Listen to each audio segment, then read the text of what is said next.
The air hung thick with the metallic tang of crimson, a scent that would forever be etched into my memory. Shards of glass crunched under my bare feet as I stood in the wreckage of what was supposed to be my happily ever after. He was gone. The life we planned was gone.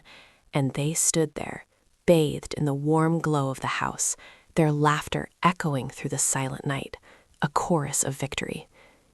They thought they had broken me, that they had silenced me for good.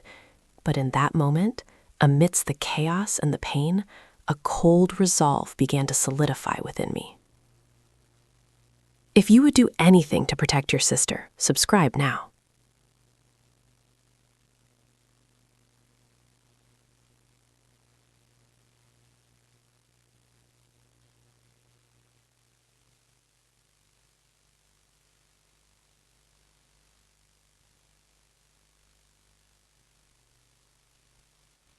Revolved around Daniel.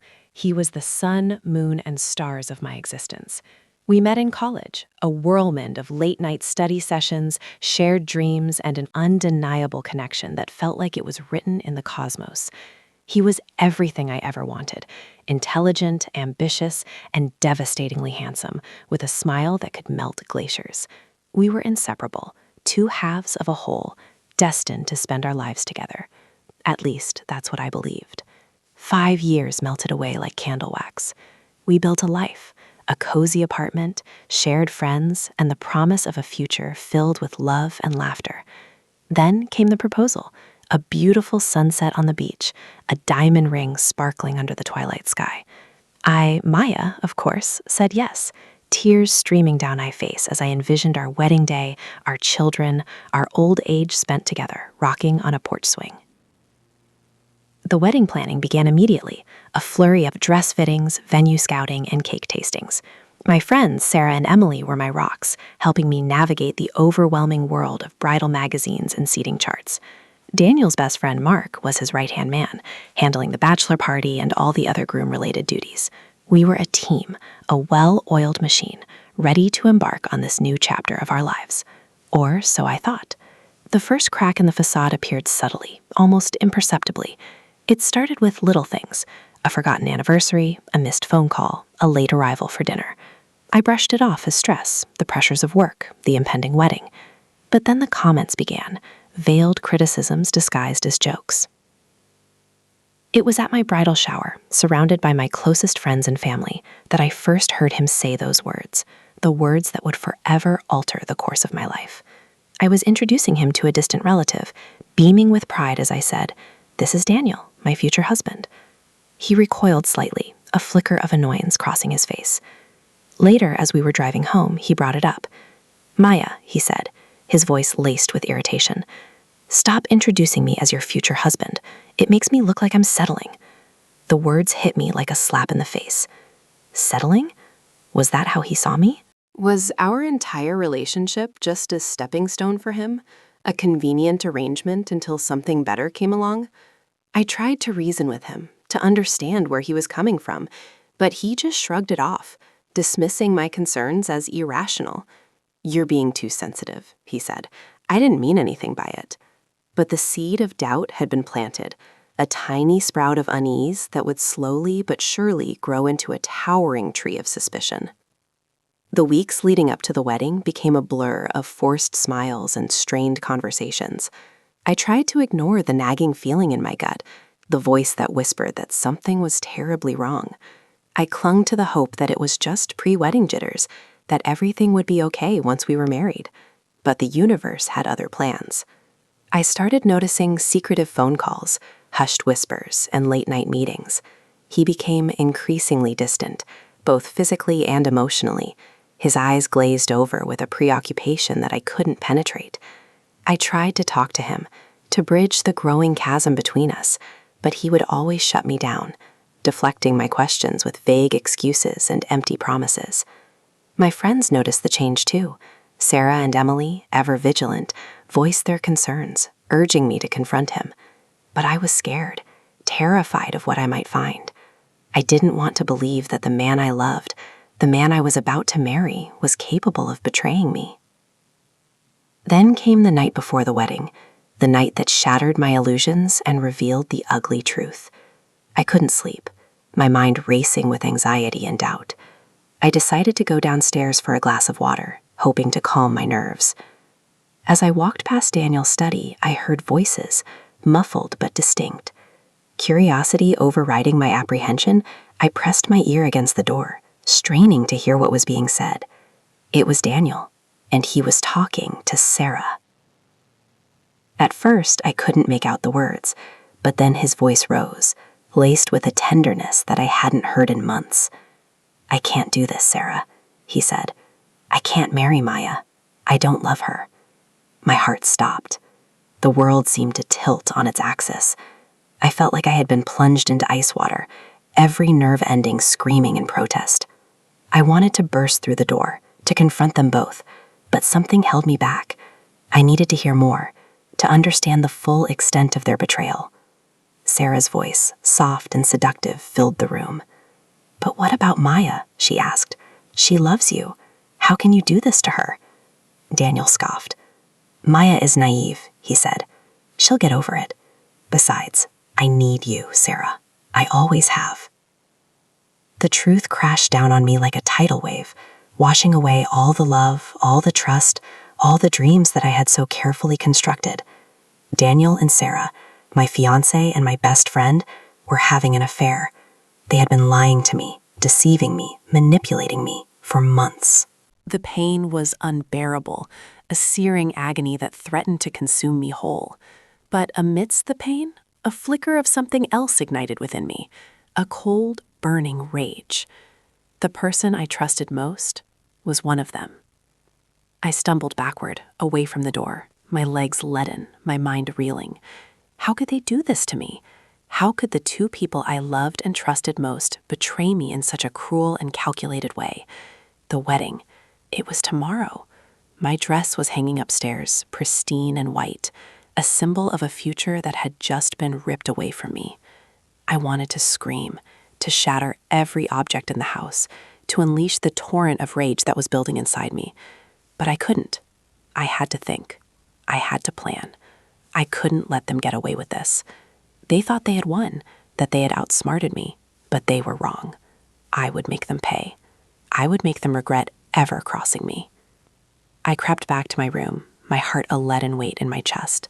I lay in bed, staring at the ceiling, the events of the evening playing over and over in my mind. Sleep evaded me. Every time I closed my eyes, I saw their faces, their lies, their betrayal. The sun began to rise, casting a pale glow through the curtains. It was my wedding day. Or it was supposed to be. I rose from the bed, my body aching, my spirit broken. I looked in the mirror and barely recognized the woman staring back at me.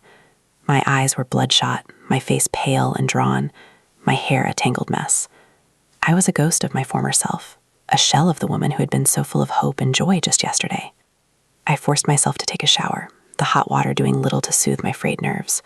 I dressed in a simple outfit, avoiding the sight of my wedding dress hanging in the closet. I couldn't face it, not yet. I went downstairs, where my family was already stirring, buzzing with excitement for the day ahead.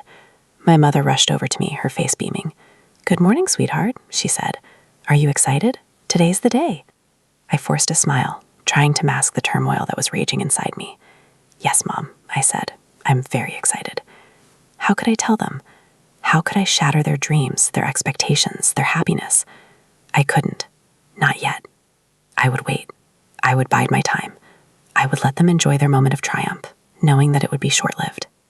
The day unfolded like a macabre play, every moment a cruel reminder of what I had lost. I went through the motions, smiling, chatting, posing for pictures, all the while feeling like I was living in a nightmare. I saw Daniel and Sarah, their faces flushed with guilt and anticipation. They avoided my gaze, their eyes darting nervously around the room. They knew that I knew. They were just waiting for the other shoe to drop, but I wouldn't give them the satisfaction. Not yet. The ceremony began, and I walked down the aisle, my father's arm linked through mine. I saw Daniel standing at the altar, his face a mask of false sincerity. He looked handsome, dashing, the picture of a perfect groom. But I knew the truth. I knew the darkness that lurked beneath the surface. As I reached the altar, he took my hand, his fingers cold and clammy. I looked into his eyes, searching for a flicker of remorse, a hint of regret, but there was nothing there, just emptiness. The pastor began to speak, reciting the vows, the promises, the commitments that were supposed to bind us together for life. But they were just words, empty and meaningless. I felt like I was suffocating, the weight of their lies pressing down on me, crushing me. I wanted to run, to scream, to tear myself away from this charade, but I couldn't. I had a plan, and I had to see it through. When the pastor reached the part where he asked if anyone objected to the marriage, I held my breath, waiting for Sarah to speak up, to confess her sins, to call off the wedding. But she remained silent, her eyes fixed on the floor, her face pale and drawn. The pastor pronounced us husband and wife. The crowd erupted in applause. Daniel leaned in to kiss me, his lips brushing against mine. I recoiled slightly, repulsed by his touch, but I forced myself to smile, to play the part of the happy bride. The reception was a blur of forced smiles, awkward conversations, and stolen glances. I saw my family and friends, their faces filled with joy and excitement. They didn't know the truth. They didn't know that their happiness was built on a foundation of lies and deceit. I felt like I was living in a parallel universe, a world where everything was the opposite of what it seemed. Later that night, as Daniel and I drove away from the reception, heading towards our honeymoon suite, the silence in the car was deafening. I could feel his eyes on me, watching me, trying to gauge my reaction, but I remained impassive, my face a blank canvas. When we arrived at the hotel, he carried my suitcase inside, his movements stiff and awkward. He opened the door to the suite, revealing a lavish room filled with flowers, champagne, and chocolates. It was supposed to be a romantic haven, a place where we would begin our new life together, but it felt like a prison, a gilded cage. He turned to me, his eyes pleading. "Maya," he said, his voice barely a whisper. "Can we talk?" I looked at him, my face expressionless. "There's nothing to talk about, Daniel," I said. "I know everything." His face paled, his eyes widening in disbelief. "What do you mean?" he stammered. "I mean I know about you and Sarah," I said, my voice cold and hard. "I heard you talking last night." He opened his mouth to speak, to deny, to lie, but I cut him off. "Don't bother," I said. "I don't want to hear it. I'm done." I turned and walked out of the suite, leaving him standing there, alone and defeated. I didn't go home. I couldn't face my family. Not yet. I checked into a small, anonymous hotel on the other side of town, a place where no one would recognize me. I spent the night staring at the ceiling, replaying the events of the past few weeks in my mind. The pain was still there, sharp and raw, but it was slowly being replaced by something else, a cold, unwavering determination. I would not let them get away with this. I would make them pay. I would take back what they had stolen from me. The next morning, I woke up with a plan. It was risky, audacious, and potentially dangerous, but it was the only way to get the revenge I deserved. I would expose them. I would reveal their lies to the world. I would destroy their reputations, their careers, their lives. I would make them suffer the way they had made me suffer. The game had just begun. The following days were a blur of darkness and despair. I holed myself up in that dingy hotel room, the curtains drawn, the television blaring a constant stream of noise that I didn't even register. I couldn't eat, couldn't sleep, couldn't think. I was a shell of a person, a ghost haunting the edges of my own life. The weight of their betrayal was crushing me, suffocating me, leaving me gasping for air in a world that had suddenly turned hostile and unfamiliar. Memories flooded my mind, each one a fresh wound, a reminder of their deceit. I remembered the late-night talks with Sarah, the secrets we shared, the promises we made to always be there for each other. I remembered Daniel's smile, his touch, the way he used to look at me with such adoration. It was all a lie. All of it. A carefully constructed facade designed to mask their treachery. I felt like I was drowning, sinking deeper and deeper into a sea of pain and anger. I considered ending it all, just giving up, letting the darkness consume me. What was the point of going on? My life was ruined. My heart was broken. My future was gone. But then a flicker of defiance ignited within me, a small, stubborn voice that refused to be silenced. They wanted me to suffer. They wanted me to break. They wanted me to disappear, but I wouldn't let them. I would not give them the satisfaction. I would survive this, and I would make them pay. I started small, forcing myself to get out of bed, to take a shower, to eat a few bites of food. I began to research, devouring articles and books on betrayal, revenge, and manipulation. I needed to understand my enemy, to learn their weaknesses, to find the chink in their armor. I discovered that Sarah had a history of infidelity, a string of broken relationships and shattered hearts in her wake. She was a master manipulator, a skilled liar, a predator who preyed on vulnerable men. Daniel, on the other hand, was driven by ambition, a ruthless climber who would stop at nothing to get ahead. He craved power, recognition, and success, and he was willing to sacrifice anything, even love, to achieve his goals. Their weakness? Their arrogance. They believed they were smarter than everyone else, that they could get away with anything. They underestimated me. They thought I was naive, weak, and easily manipulated. But they were wrong. I was stronger than they could ever imagine. The anger inside me began to solidify, transforming from a burning rage into a cold, calculating resolve. I would not let them destroy me. I would use their betrayal as fuel, as motivation, as a weapon to turn against them. I would become their worst nightmare. I began to meticulously plan my revenge, mapping out every step, anticipating every move. I knew it wouldn't be easy. They were powerful, well-connected, and ruthless. But I was determined. I would gather evidence, expose their lies, and bring them down. I started by contacting a lawyer, explaining my situation and outlining my goals. He was hesitant at first, warning me about the risks and the potential consequences. But he also saw the fire in my eyes, the unwavering determination that burned within me. He agreed to help, providing me with legal advice and guidance. Next, I hired a private investigator, a discreet and resourceful professional who specialized in uncovering secrets and exposing hidden truths.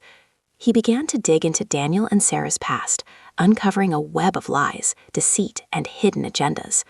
I learned about Daniel's shady business dealings, his fraudulent investments, and his history of exploiting vulnerable employees. I discovered that Sarah had been embezzling money from her company for years, funneling funds into offshore accounts. The evidence was mounting, piece by piece, painting a damning picture of their corruption and depravity. I felt a surge of satisfaction, a sense of vindication. They thought they were untouchable, that they could get away with anything. But they were wrong. Their secrets were about to be exposed. I spent hours poring over documents, analyzing financial records, and piecing together the puzzle. I needed to be meticulous, thorough, and absolutely certain that I had all the evidence I needed to destroy them. I knew that one wrong move could ruin everything. I also knew that I couldn't do this alone. I needed allies, people I could trust, people who believed in me. I reached out to Emily, my other bridesmaid, the one who had always been skeptical of Daniel. I told her everything, laying bare my pain, my anger, and my plan for revenge. She was shocked, horrified, and deeply sympathetic. She immediately offered her support, promising to do whatever she could to help me bring them down. With Emily's help, I began to build a network of informants, people who had been wronged by Daniel and Sarah, people who were willing to testify against them. I contacted former employees, disgruntled investors, and jilted lovers, all of whom had a story to tell, all of whom were eager to see justice served. The pieces were falling into place. The trap was being set. It was only a matter of time before Daniel and Sarah walked right into it. I was no longer the naive, trusting woman they had betrayed. I was a force to be reckoned with. I was ready to fight back, and I was going to win. The silence was broken only by the rhythmic tapping of my fingers on the cheap hotel desk, each tap a countdown to the moment they would realize their perfect world was about to crumble. I smiled, a cold, humorless expression that didn't reach my eyes. The hunter had become the hunted. The game, as they say, was on. The lawyer, Mr. Harrison, was invaluable. He navigated the legal tightropes, ensuring every step I took was within the bounds of the law, or at least danced close enough to the line to be thrilling. He helped me file restraining orders, not just against Daniel, but surprisingly against Sarah too, citing harassment and emotional distress. It was a chess game, and each legal document was a carefully placed piece. The private investigator, a man named Ray, was a shadow, moving unseen, unheard. He uncovered Daniel's financial dealings, tracing the flow of money through shell corporations and offshore accounts. It was a tangled web of deception, but Ray patiently unraveled it, providing me with irrefutable evidence of fraud and embezzlement. He also discovered Daniel's history of mistreating employees, silencing them with threats and intimidation. Sarah's secrets were equally damning. Ray uncovered her embezzlement scheme, meticulously documenting the flow of funds from her company into her personal accounts. He also found evidence of her affair with Daniel, including emails, text messages, and hotel receipts. The pieces of the puzzle were coming together, forming a complete picture of their betrayal. My apartment became a war room, covered in maps, documents, and photographs. Emily was my constant companion, helping me organize the information, analyze the evidence, and strategize our next move. We worked tirelessly, fueled by anger and a shared desire for justice. Late one night, Ray called with a crucial piece of information. Daniel was planning a trip to the Cayman Islands to move more of the ill-gotten funds. It was the perfect opportunity. We could catch him in the act, red-handed. I contacted Mr. Harrison, who immediately filed a motion to freeze Daniel's assets and prevent him from leaving the country. The judge granted the motion, and Daniel was grounded. But I knew he wouldn't give up easily. He was desperate, and desperate people do desperate things. I installed hidden cameras in my apartment, disguised as smoke detectors and picture frames. I wanted to document everything, to have irrefutable proof of their actions. I also started carrying a voice recorder with me at all times, capturing every conversation, every threat, every lie. I knew they would try to intimidate me, to silence me, but I wouldn't let them. I was prepared for anything. One afternoon, I received a call from Daniel. He begged me to meet him, to talk things over. I hesitated, but then I agreed. It was a risk, but I knew I had to face him. I met him at a quiet park, the same park where we had our first date. He looked haggard, desperate, his eyes filled with a mixture of anger and remorse. He started to apologize, to plead for forgiveness, but I cut him off. I told him I knew everything, that I had proof of his crimes, and that I was going to expose him. He denied it at first, but then he broke down, confessing everything. He begged me not to go to the authorities, promising to do anything I wanted if I would just keep quiet. I smiled, a cold, humorless expression. I told him it was too late, that the damage was done, and that I was going to make him pay for what he had done to me. He lunged at me, grabbing my arm, his grip tight and painful. He screamed at me, threatening me, telling me I would regret this. I remained calm, my eyes fixed on his. I told him I wasn't afraid of him and that I was going to destroy him. He released my arm, his face filled with rage and despair. He stormed off, leaving me standing there, alone in the park. I watched him go, a sense of satisfaction washing over me. He thought he could intimidate me, that he could scare me into silence. But he was wrong. I was stronger than ever.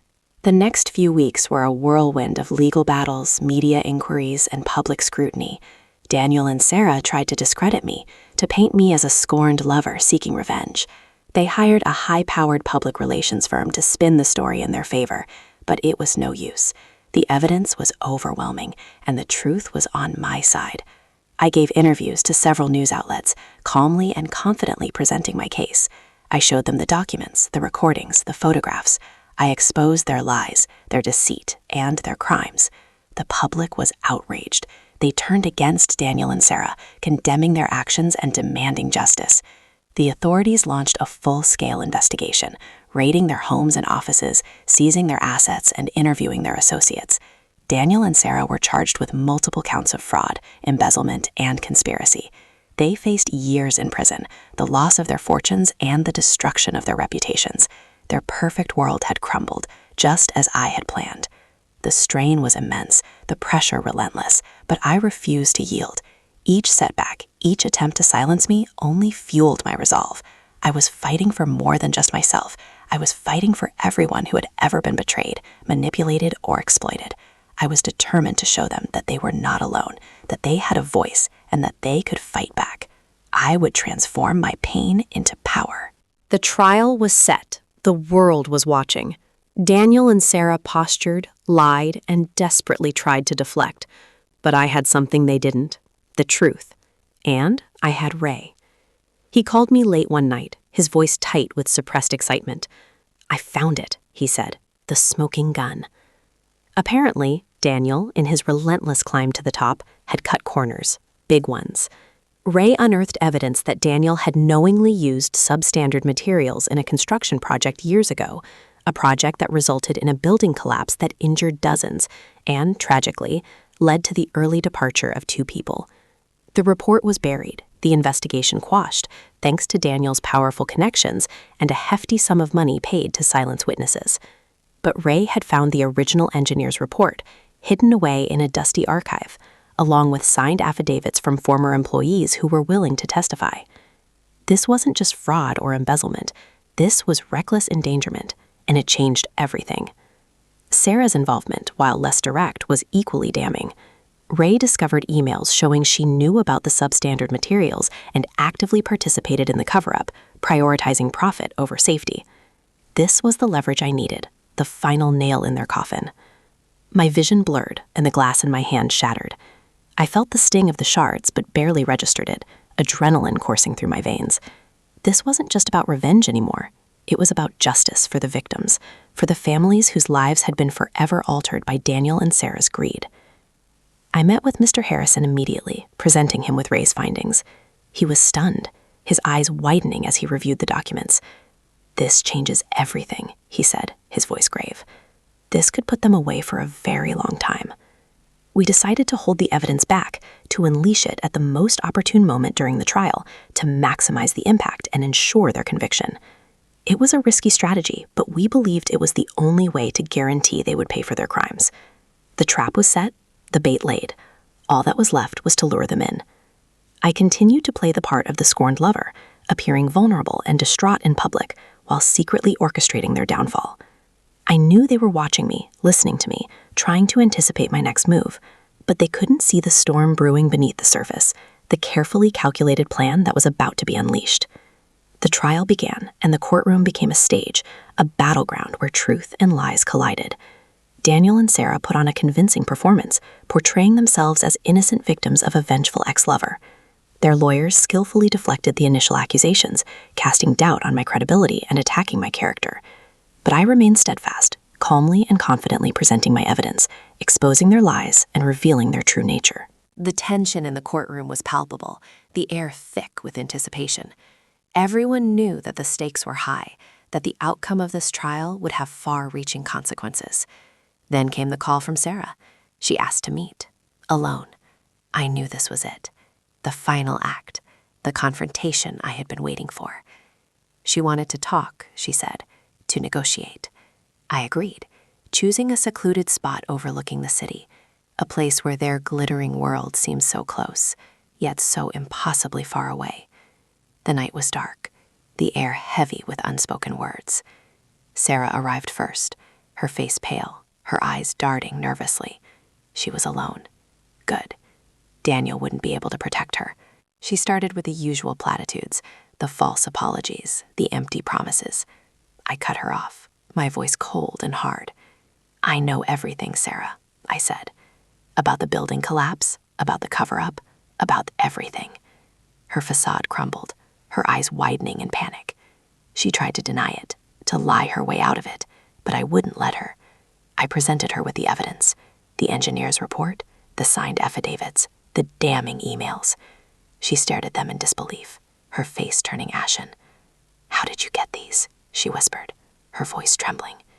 "It doesn't matter," I said. "What matters is that the truth is out, and you're going to pay for what you've done." She lunged at me, her nails outstretched, her eyes filled with rage.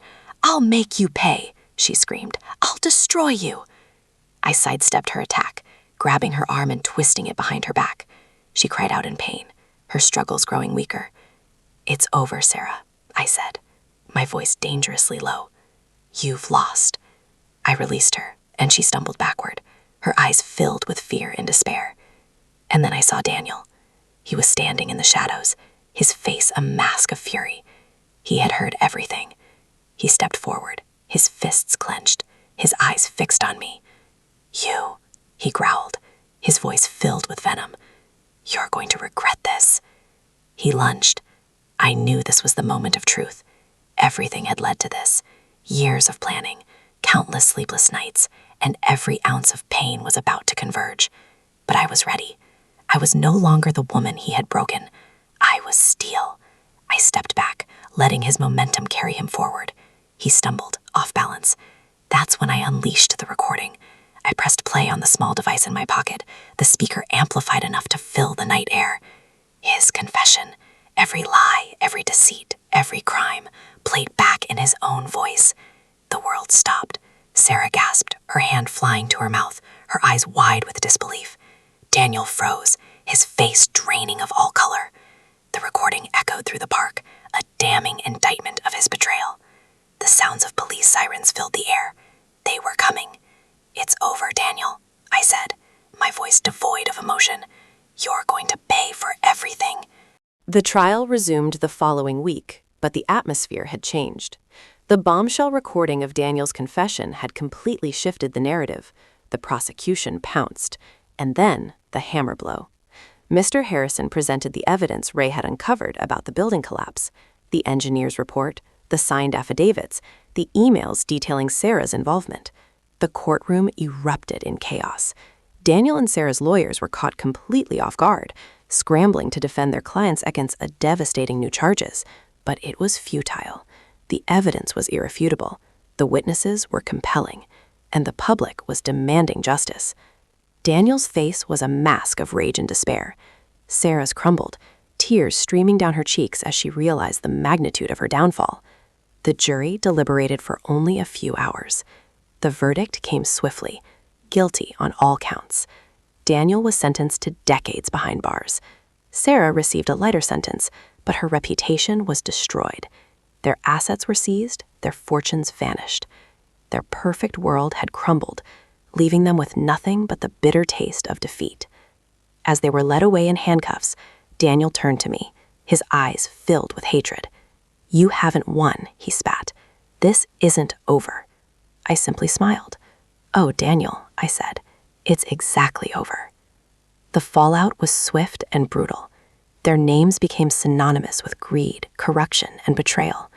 Their friends deserted them, their businesses collapsed, and their lives were ruined. They lost everything. I just smiled. In the aftermath, I received messages from people I didn't even know, thanking me for exposing the truth, for fighting for justice, for giving them hope. Former employees of Daniel and Sarah reached out, sharing stories of mistreatment and exploitation. Investors who had been swindled by their schemes expressed their gratitude. Families of the victims of the building collapse thanked me for finally bringing Daniel and Sarah to justice. I had become a symbol of hope for those who had been wronged, a testament to the power of resilience and the importance of fighting for what's right.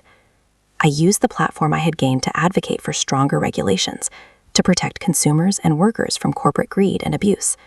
I spoke out against corruption and inequality, inspiring others to join the fight for a more just and equitable world. It wasn't easy. The road to recovery was long and arduous, but I was determined to rebuild my life, to find happiness and fulfillment, and to make a positive impact on the world. I learned to trust again, to love again, and to forgive myself for the mistakes I had made. I emerged from the darkness stronger, wiser, and more resilient than ever before. In the end, did revenge bring me happiness? No, but it brought me something far more valuable: justice. It allowed me to reclaim my power, to heal my wounds, and to move forward with my life. It taught me the importance of standing up for what's right, of fighting for those who can't fight for themselves, and of never giving up hope.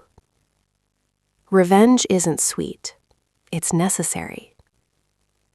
It's a way to right the scales, to hold people accountable for their actions, and to ensure that justice prevails. It's a way to heal, to grow, and to move forward. Would you have done the same? Let me know in the comments. Subscribe for more justice.